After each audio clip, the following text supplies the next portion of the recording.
আসসালামু আলাইকুম বন্ধুরা, এটা কি কেউ বলতে পারবেন?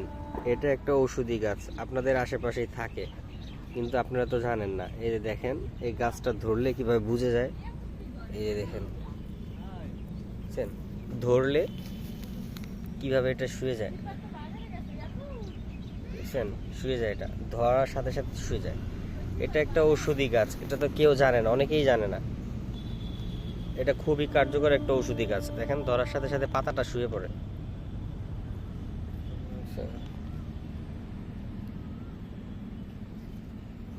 পাতাটা কিভাবে শুয়ে যায় ধরার সাথে সাথে, অফুরন্ত পাতা ধরার সাথে সাথে শুয়ে যায়, বুঝছেন? কি ঔষধি গাছ এটা জানা থাকলে প্লিজ কমেন্টে জানাবেন। ধন্যবাদ সবাইকে, ঈদের শুভেচ্ছা রইল।